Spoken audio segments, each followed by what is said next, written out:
Fala aí pessoal, tudo bem com vocês? Meu nome é Cássio, você está no canal do Carteira Verde e no vídeo de hoje eu vou falar sobre um tema importante aqui, tá? Existe muita gente hoje em dia falando sobre finanças e investimentos na internet, bem como qualquer outro tema, né? Hoje em dia, se você pegar o tema nutrição, vai ter muita gente falando sobre nutrição. Se você pegar o tema saúde mental, vai ter muita gente falando sobre isso também. E finanças e investimentos não é diferente, tem muita gente falando sobre isso. E isso é de fato muito bom, né? A gente vive num país hoje onde boa parte da população está endividada, boa parte da população nem investe, ainda menos de 3% da população investe. Boa parte da população está inadimplente. Então, de fato, é muito bom que a gente tenha pessoas ali cada vez mais falando sobre esse tema de finanças e investimentos. Só que o problema disso é justamente ali que as pessoas acabam falando algumas coisas que, de fato, elas estão muito longe da realidade do brasileiro, né? Elas estão olhando ali para a bolha delas, para onde elas vivem, e acham que aquilo vale para todo mundo. E aí a gente entra num tema importante aqui, que é justamente você ficar de olho ali em quem você segue nas redes sociais. Porque, às vezes, ao invés de você estar absorvendo um conteúdo interessante, conteúdo que vai fazer bem para você, você está indo para o caminho inverso, que é justamente você estar se prejudicando pelo fato de outras pessoas estar falando aquilo que não deveriam estar falando. E aí eu quero falar sobre 4 conselhos aqui que eu já ouvi por aí, que eu não concordo, e acredito que você deveria ali estar mais atento a esses conselhos, porque eles de fato eles são muito propagados na internet ali, mas de fato são conselhos perigosos, conselhos ali, conselhos financeiros, que, na minha opinião, as pessoas não deveriam estar falando sobre isso. E antes de mais nada, já deixa o like aí no vídeo, só de clicar no joinha aqui embaixo, não custa nada, é de graça, entendeu? Se inscreve no canal ainda se você não é inscrito, dá um subscribe aí, como os americanos gostam de falar, e ativa o sininho também para receber as notificações de novos vídeos. E o primeiro conselho que eu ouvi por aí, eu não vou dar nomes aqui, né? Não quero ser processado aqui em plena terça-feira. Estamos gravando esse vídeo numa terça-feira fria em São Paulo, tá uns 15 graus aqui hoje, tô até de blusa, manga comprida aqui hoje. Então assim, não vou citar nomes aqui por questões óbvias também, mas o que eu ouço por aí é que as pessoas deveriam fazer a reserva de emergência primeiro antes de investir. E eu concordo em partes com isso daqui, tá? Eu já ouvi muita gente falando que você deveria ter uma reserva de emergência de 1 ano, de 2 anos, formar essa reserva ali de emergência nesse período de tempo ali, às vezes até de 9, 10 meses, antes de começar a investir, ou antes de começar a diversificar o seu patrimônio. E pensando que você ainda não tem uma reserva de emergência, se você está começando a investir agora, o que eu acredito que você tem que ter uma reserva de emergência, inicialmente ali, seriam de 3 meses. Então, você criou a sua reserva de emergência de 3 meses, investindo só nela ali, então vamos supor, você ali tem um custo de vida mensal de 5 mil reais, você precisa ter investido ali os 15 mil reais.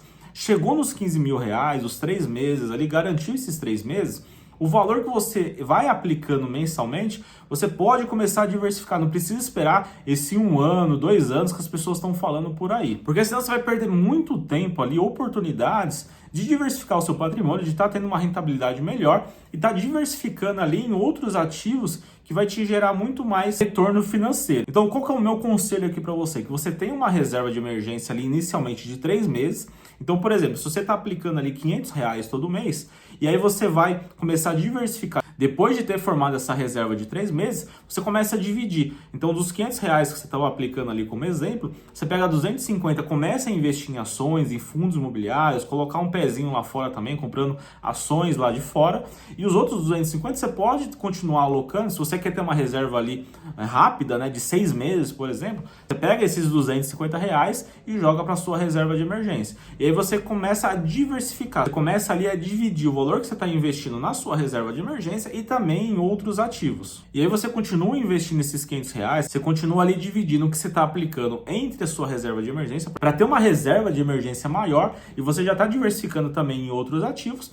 Então vamos supor que você chegou a 6 meses. Fazendo dessa forma ali, você chegou a 6 meses de reserva de emergência, tá? Chegou ali a 6 meses, já diminui mais. Então o valor que você estava colocando na sua reserva de emergência ali, os 250 reais, você passa para 150, para 100 reais e começa a investir mais nos outros ativos que você já estava investindo. E a sua reserva ela continua crescendo, bem como também a sua carteira de investimento diversificada continua crescendo também em paralelo. Os dois vão crescendo ali, até porque conforme você vai investindo mais valor na sua reserva de emergência, ela mesma já vai se multiplicando ali, justamente por causa do efeito dos juros compostos, né? O que você tinha lá no começo, que era os 15 mil reais dos 3 meses, só os rendimentos que já tiveram ali nos últimos tempos já vai estar mais do que 15 mil reais. Então, no decorrer do tempo, na linha do tempo ali, ela mesmo já vai se formando até chegar ali os 9 meses, os 12 meses ali, um ano que você queira. Um outro conselho que eu ouço muito por aí é justamente você pagar as dívidas para começar a investir. E aí o que acontece? Quando a gente está falando de dívidas aqui, a gente está considerando uma dívida de um financiamento imobiliário, uma dívida de um veículo, ou até mesmo compras parceladas pequenas ali. Você foi ali na Renner, parcelou um monte de brusinha ali, comprou um monte de coisa e parcelou em 12 vezes aquele negócio ali, entendeu? Isso é dívida. Se você parcelou ali em 3 meses, é dívida também. Dívida de cheque especial, dívida de cartão de crédito, tudo isso é dívida, tá? E aí o que eu acho sobre isso? Então, você esperar quitar todas as suas dívidas para começar a investir, vai demorar muito. Imagina se você tem ali um financiamento imobiliário, você fez esse financiamento ali em 30 anos, né? Imagina você esperar 30 anos ali, a maior parte dos casos as pessoas mantêm, né, o financiamento, não vão antecipando ali para conseguir diminuir o prazo ou diminuir o valor de juros. Então imagina, né? Você ali comprou um imóvel, casou ali com 25 anos, você vai manter essa dívida ali até os 55 anos. Aí você vai começar a investir com 55 anos, não faz o menor sentido. Então o meu conselho para você, quando a gente fala sobre esse tipo de situação, que é pagar as dívidas antes de investir, o que você precisa entender é o cenário que você está vivendo. Você vive ali um cenário que você tem muita dívida no cartão de crédito, você está pagando juros do rotativo, você tem dívidas em cheque especial ali, você está pagando, você está todo enrolado com um monte de cartão de crédito, com um monte de dívida em cartão de crédito, e aí sim você precisa eliminar essas dívidas para começar a investir. Mas quando a gente fala de financiamento imobiliário, por exemplo, esperar ali acabar o financiamento para você começar a investir, aí não faz o menor sentido, né? Você continua pagando ali o financiamento, as parcelas mensais, e aí em paralelo a isso você vai investindo também, você vai ali aplicando os 20%, 10%, 15%, o quanto você conseguir ali, o máximo que você conseguir, em paralelo ali com o financiamento imobiliário. Mas o que você precisa fazer é eliminar essas dívidas ali que está entrando muito juros. Cartão de crédito é um dos maiores juros que a gente tem no país hoje. Cheque especial também. Elimina essas dívidas menores, entre aspas, ali. Às vezes a dívida do cartão está até maior que um financiamento. Então, assim, você precisa eliminar cartão de crédito, cheque especial, todas essas dívidas ali desses produtos financeiros. E aí, quando você eliminar essas dívidas, você continua pagando se você tem um financiamento imobiliário, ou até mesmo um financiamento de um veículo ali, você continua pagando eles e, em paralelo, você vai investir. Não dá para esperar pagar tudo para você começar a investir. O tempo ele é super importante no mundo dos investimentos, ou seja, quanto antes você começar a investir, antes você alcança seus objetivos, sua liberdade financeira. Então, pagou as dívidas menores, continua pagando as dívidas maiores ali e investindo. E aí um outro ponto importante aqui quando a gente fala sobre isso é, por exemplo, se você é CLT ali, né? Então você recebe as suas férias, o seu 13º, você pode trabalhar essa renda extra ali que entra para você também de uma forma interessante, que seria aplicar ali os 20% desse valor quando entrar para você e o restante você usar para amortizar o financiamento também. Ou até mesmo se você já faz renda extra, você já está ganhando um dinheiro adicional do seu trabalho,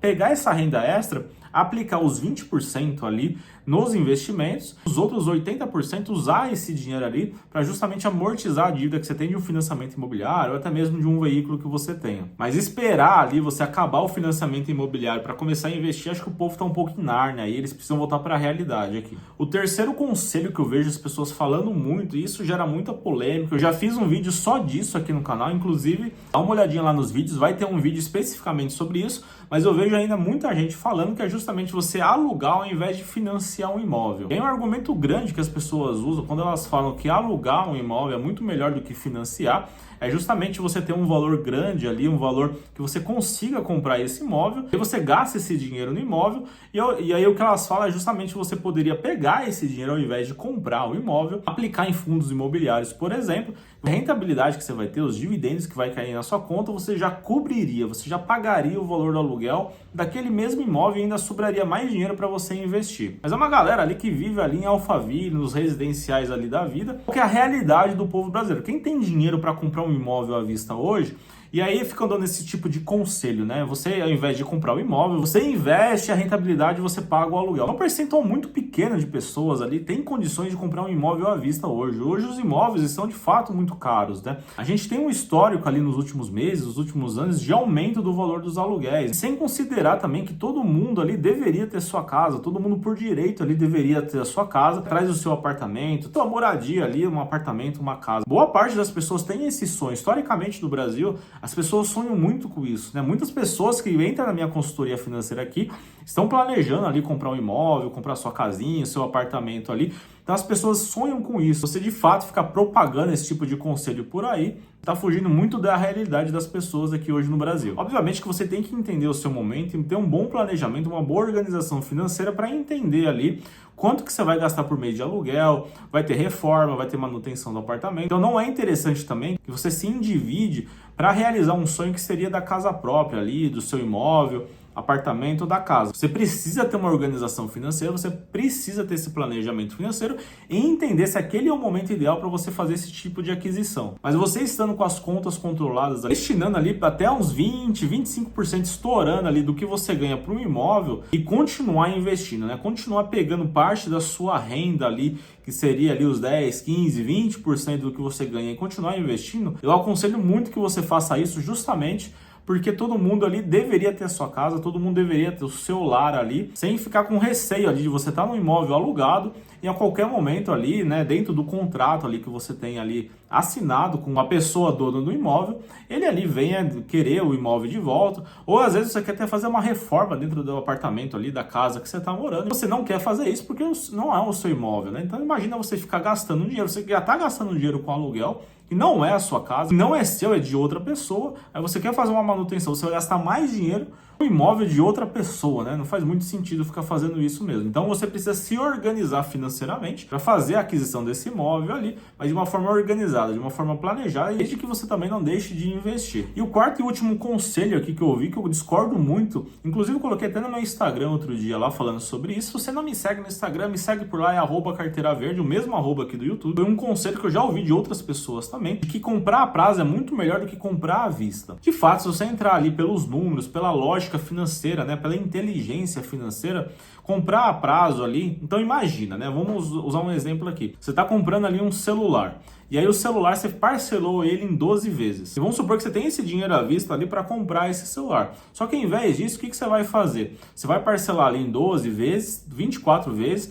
desde que seja sem juros, né, justamente porque esse conselho gira em torno ali de que você pagar à vista o mesmo valor que você pagaria a prazo. Então, na maioria dos casos ali, as lojas vão oferecer produtos ali em até 12 vezes sem juros. Passou disso, já vai entrar juros. Então, considerando esse celular em 12 vezes, ele está sem juros, você tem um dinheiro para pagar à vista e os dois valores são iguais ali no final do financiamento, o que as pessoas estão falando é que você deveria parcelar do que pagar à vista. E aí você deixa esse dinheiro investido ali, conforme vai passando os meses, você vai tirando esse dinheiro, você vai sacando esse dinheiro e pagando a parcela. E aí o que acontece é o dinheiro que vai estar investido lá, ele vai estar rentabilizando, né? Ele vai ter ali uma rentabilidade.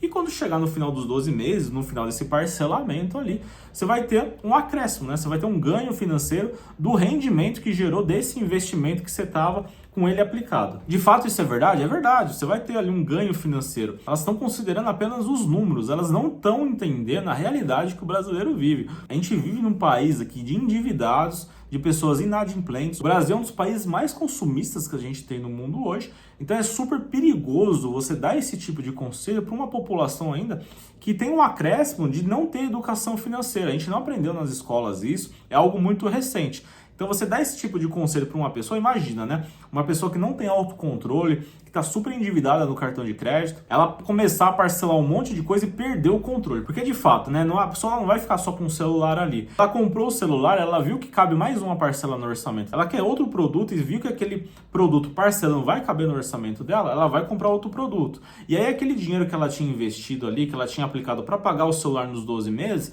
ela já está usando para pagar outro parcelamento. E aí passou mais 2 meses, ela fez outro parcelamento. E aí vira uma bola de neve. É de fato um conselho muito perigoso que andam dando por aí. Então tome muito cuidado com esse tipo de coisa.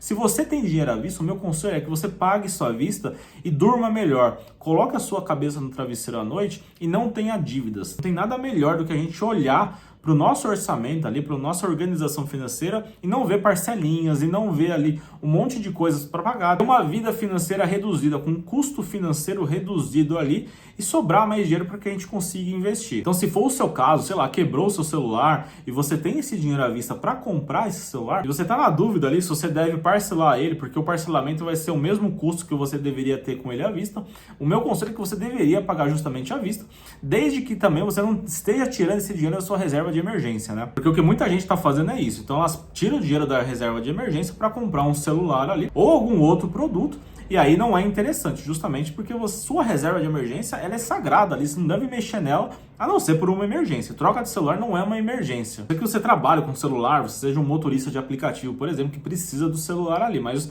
na maioria dos casos ali você consegue se organizar melhor. E aí o que você pode fazer é investindo ali 10, 15, 20% da sua renda todo mês e destinar um pequeno percentual da sua renda também, 5%, um pouquinho a mais, para outros tipos de objetivos. Que seria, no caso, por exemplo, uma troca de celular, algum outro produto que você esteja precisando ali. Mantenha ali aplicações mensais para sua carteira de investimento, pensando no longo prazo, e você tem também mais uma reserva ali a médio prazo, pensando nesses objetivos ali, pensando nessas coisas que podem acontecer durante a nossa vida. E aí, se você está com dificuldades para se organizar, para montar um planejamento financeiro, para organizar a sua vida financeira, a gente tem a nossa consultoria aqui. Entra no site carteiraverde.com.br. Na parte inferior do site vai ter um formulário lá, você preenche, manda aqui pra gente, são 4 perguntinhas ali, é bem básico. Manda aqui pra gente as suas informações, eu vou entrar em contato com você, marcar uma sessão de diagnóstico ali para fazer um levantamento da sua vida financeira e entender como a gente pode te ajudar. Seja organizando a sua vida financeira, montando um planejamento financeiro para você realizar os seus sonhos, sair das dívidas,